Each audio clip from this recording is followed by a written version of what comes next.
Every day, from the moment we wake up till the moment we go to sleep, machines quietly make our lives easier. A bicycle, a pair of scissors, a crane lifting tons of concrete, a simple pulley drawing water from a well, even a bottle opener in your kitchen. They all look different. They do different jobs. But have you ever wondered what is common between all of them?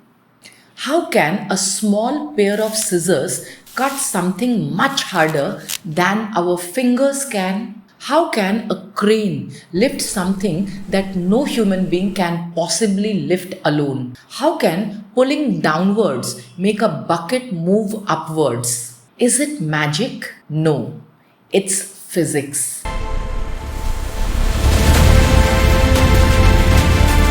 Hello everyone, I am Sweta and welcome back to Learn Smart with Sweta.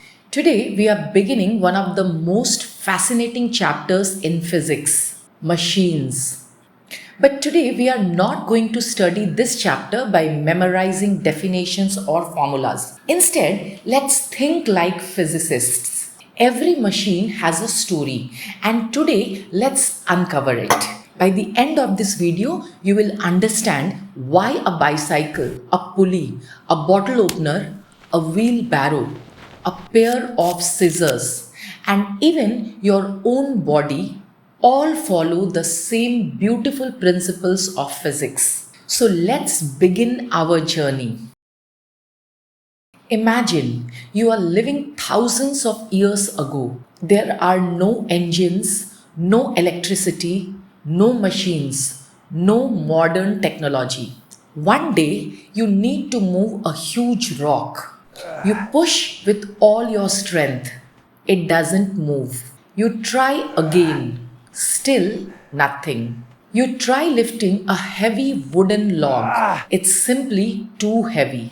You need water, but the well is deep. Every time you pull the bucket upward, your arms get tired. Every task takes time. Every task requires enormous effort. Life is difficult. Then something remarkable happened.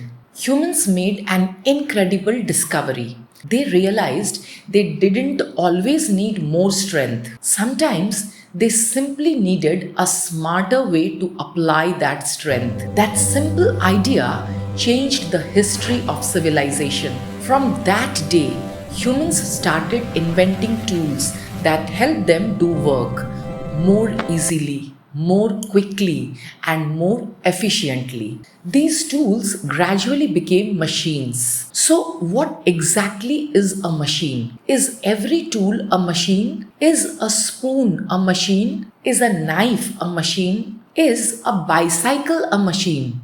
Let's think like physicists. A machine is a device that helps us do work more easily by changing the magnitude or direction of the force applied. In simple words, a machine doesn't do the work for us. It simply helps us do the same work more intelligently. But here's something fascinating. Even though there are thousands of different machines around us, every simple machine performs only a few basic functions. What are those functions? Let's uncover them. Look carefully at these objects: a bicycle, a pair of scissors, a pulley, a bottle opener, a wheelbarrow. At first glance, they seem completely different. But today, I'm going to tell you a secret. Every one of these machines possesses one or more superpowers. Yes, superpowers. Every machine can do one, two, or something all three of these amazing jobs. Let's uncover the first superpower. Imagine you have to lift this heavy bucket. Naturally, you will have to pull upwards. It's tiring. But now, watch what happens. Instead of pulling upwards, I simply pull downwards. Bucket rises. Did the bucket become lighter? No. Did the amount of work disappear? No. Then what changed? Only one thing: the direction of the force. That's the first superpower of a machine. It can change the direction in which we apply force. But that's only the beginning. Have you ever tried opening a tightly sealed bottle cap with just your fingers? Difficult. Use the bottle opener. Cap opens easily. The bottle opener didn't make the cap weaker. It made you stronger. The same happens with a nutcracker. A small effort from your hand produces a much larger force on the nut. A crowbar helps one person lift a rock that would otherwise require much greater effort. This is the second superpower of machines. They can multiply our force. They don't increase our muscles. They increase the effectiveness of our effort. But not every machine is designed to make us stronger. Look at these scissors. Your fingers move only a small distance, but the blades move much farther. Think about your own arm. Your muscles pull the forearm only a little, yet your hand moves very fast. That's why you can hit a shuttlecock or throw a cricket ball at high speed. These machines are not designed to make us stronger. They are designed to make the load move faster. So now we know something fascinating.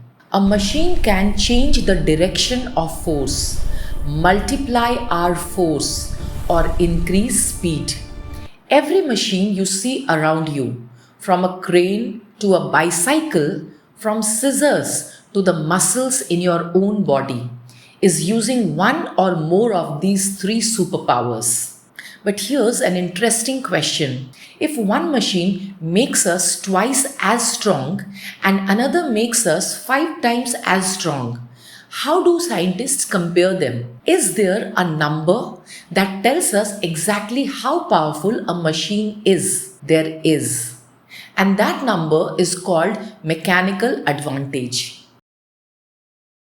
Imagine this. 3 people are using 3 different machines. One is using a bottle opener, another is using a trolley, and the third is using a car jack. All 3 machines make the work easier. But here's the question: which machine is helping the most? Can we measure it? Can we give every machine a score?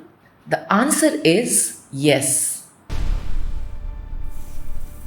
Scientists wanted a simple way to compare different machines. So they asked one question: how much force are we applying and how much force are we getting in return? Look at this example. I apply only 20 newtons of effort, but the machine lifts a load of 100 newtons. Think about it. I didn't become stronger overnight. The machine multiplied my effort.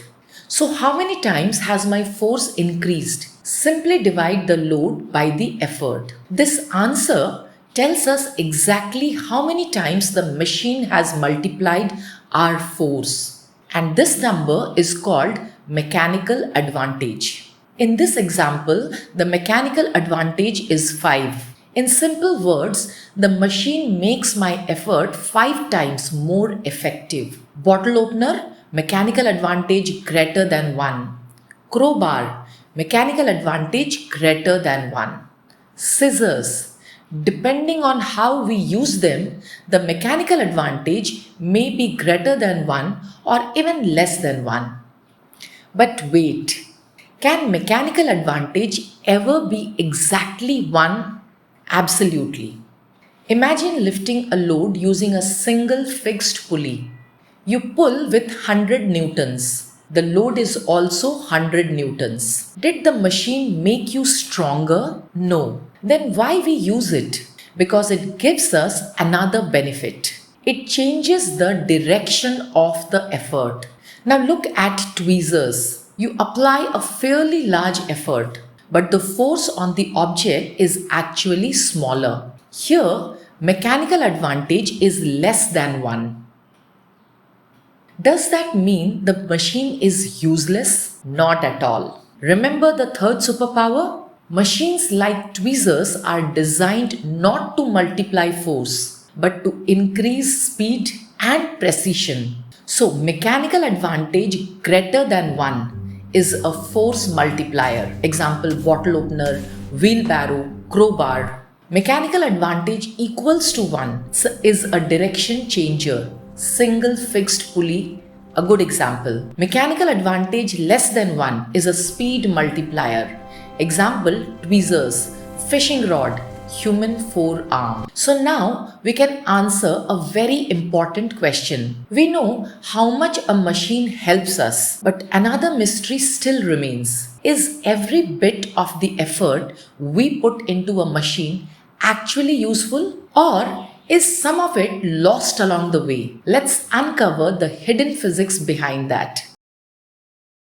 We now know something interesting. Mechanical advantage tells us how much stronger a machine makes us. But scientists were still curious. They asked another question. When we use a machine, who actually travels a greater distance? Is it our hand or the load? Look carefully. My hand moves a long distance, but the bucket rises only a short distance. Did you notice that? The effort traveled farther than the load. But now, look at a pair of scissors. This time, the blades move farther than my fingers. Interesting, isn't it? So, scientists decided to measure this as well. They compared the distance moved by the effort with the distance moved by the load, velocity ratio. Velocity ratio is simply the ratio of the distance moved by the effort to the distance moved by the load. That's all. Don't let the name scare you. It sounds complicated, but the idea is beautifully simple. Let's understand this with an example. Suppose I pull the rope 4 meters. The bucket rises only 1 meter. So the velocity ratio becomes 4 divided by 1, which is 4. This means my effort traveled 4 times the distance traveled by the load. Every machine has its own design. That design decides how far the effort moves compared with the load. This fixed relationship is called the velocity ratio. Here's a very important exam point.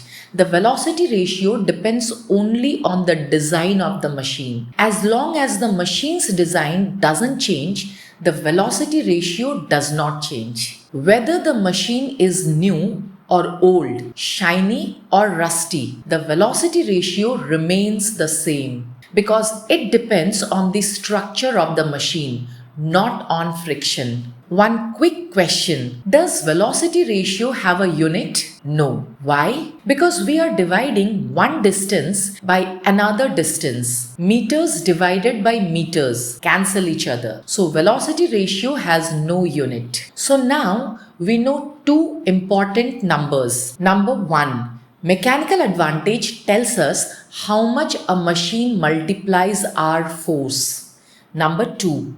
Velocity ratio tells us how the machine is designed to move. But here's the biggest mystery of all. If I put 100 joules of energy into a machine, do I always get 100 joules back? Or does some of the energy disappear? Let's uncover the hidden physics behind that. Let me ask you something. Have you ever noticed that after charging your phone for some time, the charger becomes warm? Why? Is that warmth useful for charging the phone? Not really. That warmth is actually energy that has been lost as heat. In other words, not all the electrical energy supplied reaches the battery. Some of it is lost. Exactly the same thing happens in every machine. We give energy to the machine, but not all of it becomes useful work. When I pull the rope, I am supplying energy to the machine. This energy supplied is called input work. Think of it as the amount of effort that we put into the machine.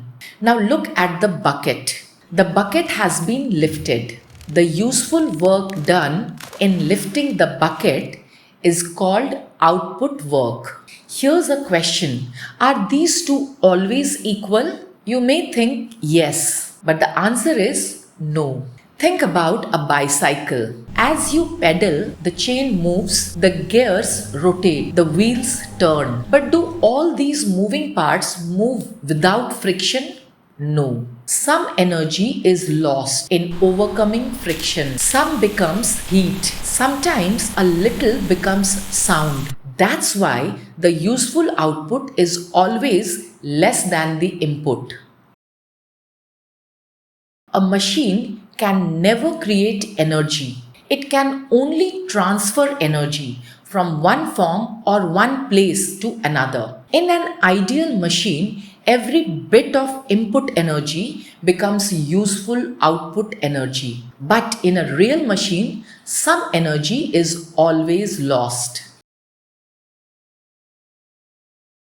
Imagine carrying water in a bucket that has a tiny hole. You fill it with 10 liters of water, but by the time you reach home, only 8 liters remain. Did you lose water? Yes. Exactly the same happens with energy in a machine. Efficiency tells us how much of the input energy is actually converted into useful output energy. Suppose I give a machine 100 joules of energy, but I get only 80 joules of useful work. The remaining 20 joules are lost, mostly due to friction.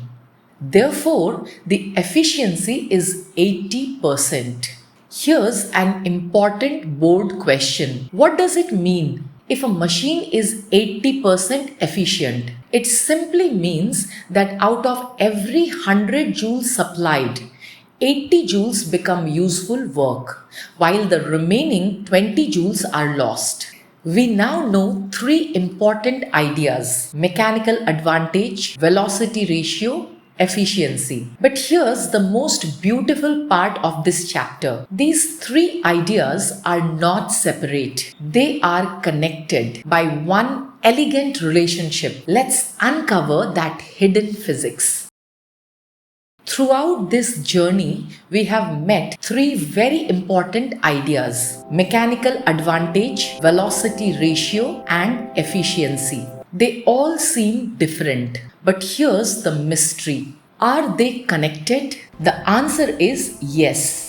And once you understand this connection, you will never have to memorize it again. Mechanical advantage tells us how much the machine multiplies our force. Velocity ratio tells us how the machine is designed. Efficiency tells us how much energy is actually used effectively. Imagine a machine has a brilliant design, but there's a lot of friction.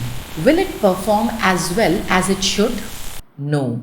A perfect design cannot give perfect performance if energy is continuously being lost. That's why scientists connected all three ideas into one beautiful relationship.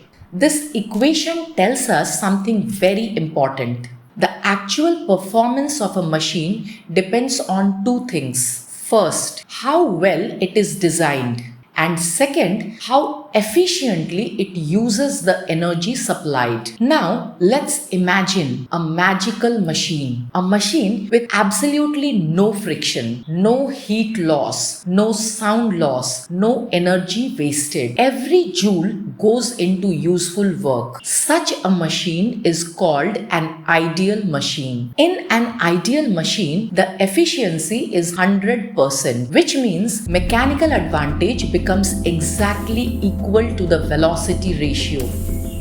This is one of the most important results in this chapter. Students often memorize it, but now you know why it happens. Let's return to the real world. Every real machine has friction. Every real machine loses some energy. Therefore, no practical machine can ever be 100% efficient. Since efficiency is now less than 1, Mechanical advantage also becomes less than the velocity ratio. So here's the complete story. The design gives the machine its velocity ratio. Friction reduces its efficiency. Together, they decide the mechanical advantage.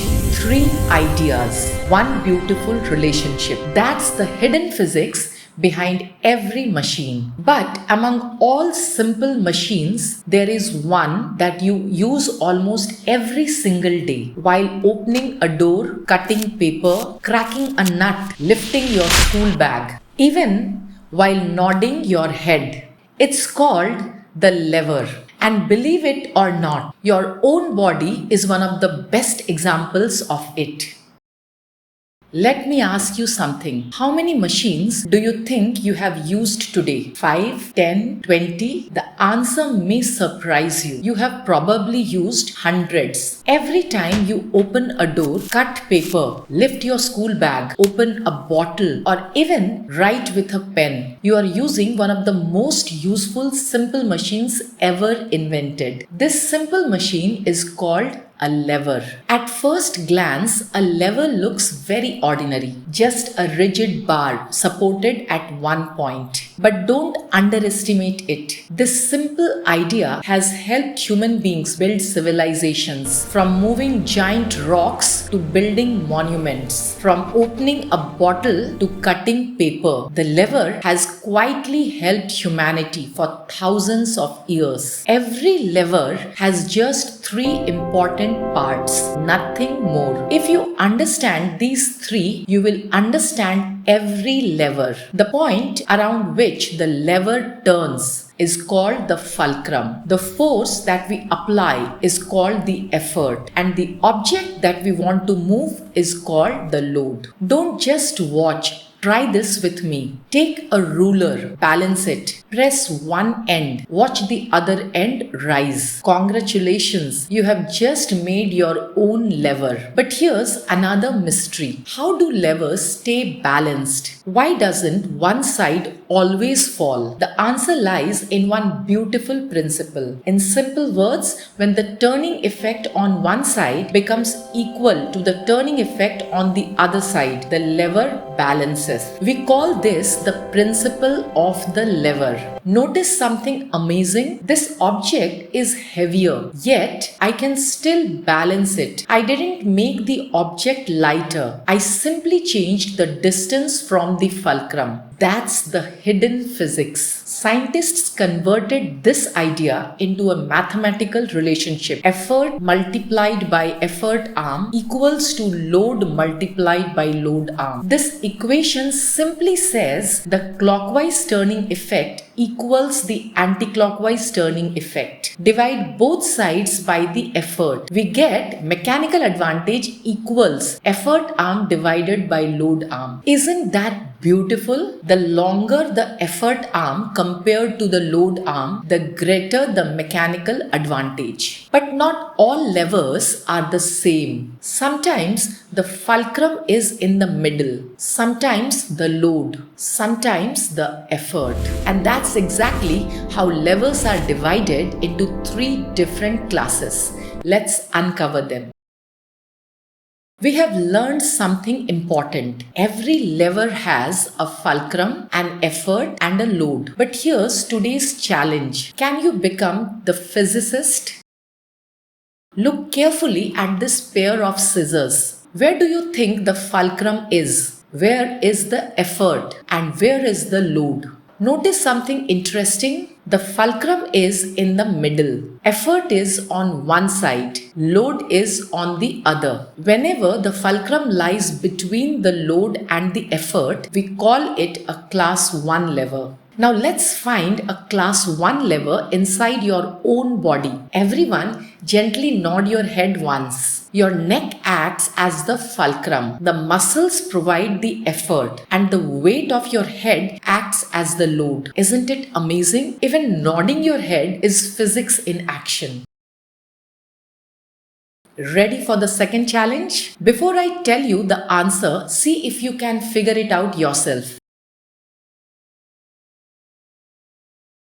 This time, the load is between the fulcrum and the effort. Whenever the load lies in the middle, it is a class 2 lever. Now you try. Stand up and rise onto your toes. Your toes act as the fulcrum. Your body weight is the load. Your calf muscles provide the effort. Every time you stand on your toes, your body becomes a class 2 lever.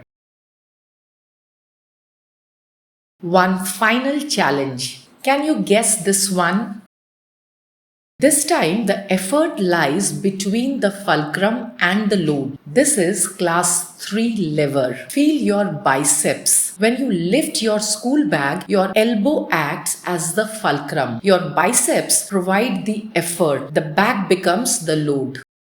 Congratulations, you have just discovered a class 3 lever inside your own body. So in class 1 lever, fulcrum is in the middle. In class 2 lever, load is in the middle. And class 3 lever, effort is in the middle. Here's a simple trick you will never forget. Whatever comes in the middle gives the class its name. Fulcrum in the middle, class 1. Load in the middle, class 2. And effort in the middle, class 3.